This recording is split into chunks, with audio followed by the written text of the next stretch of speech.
নমস্কার বন্ধুরা, কেমন আছো? আশা করি সকলে খুব ভালো আছো, সুস্থ আছো। আর অর্পিতার রান্নাঘরে সকলকে স্বাগত। এই গরমে কিন্তু আমরা খেতে ভুলি না, তাই আমরা আজকে একটা হালকা রান্না, ইলিশে তেল ঝাল আমি রান্না করে দেখাবো। রান্নাটি করা খুবই সহজা আর উপকরণও খুব একটা বেশি লাগে না। ইলিশ মাছ হয়ে গেলে মোটামুটি আমাদের ঘরে যা যা আছে তাই দিয়ে রান্না হয়ে যায় খুব সহজে, খুব তাড়াতাড়ি একটা ইলিশ মাছের তেল ঝাল। আর সেটা সবার প্রিয়, বেশিরভাগ মানুষই খুব ভালোবাসে।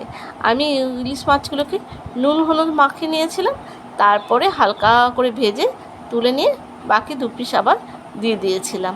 দেখো ইলিশ মাছের আবার দু পিস দিয়ে দিলাম।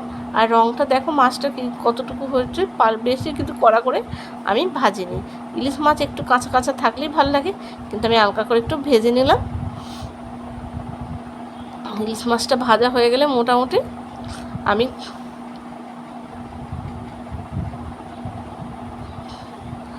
কি সুন্দর সেন্ট হচ্ছিল, বিশ্বাস করবে না। এই ইলিশ মাছে কড়াইটাতে এবার কালো জিরে আর 3-4টে কাঁচা লঙ্কা দিয়ে আমি সর্ষে যে বাটাটা ছিল সেটা দিয়ে দেব। ফোড়নে কাঁচা লঙ্কা দিলে এর একটা টেস্ট খুব সুন্দর হয়।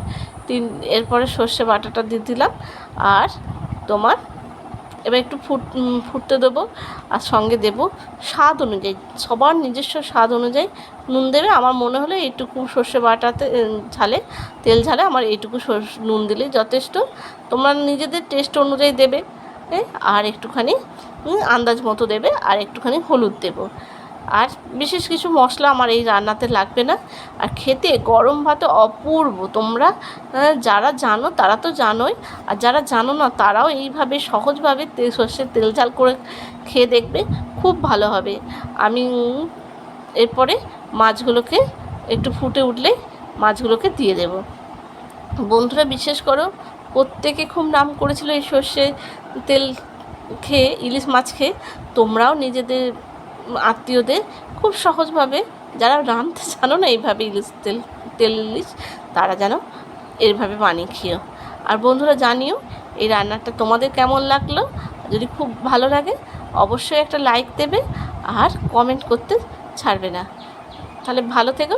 এই সর্ষে আর ইলিশ মাছের সঙ্গে যেটা একদম দিতেই হবে সেটা হচ্ছে কাঁচা সর্ষের তেল। আমি বেশ খানিকটা কাঁচা সর্ষের তেল এখানে দিয়ে দিয়েছি। দেখো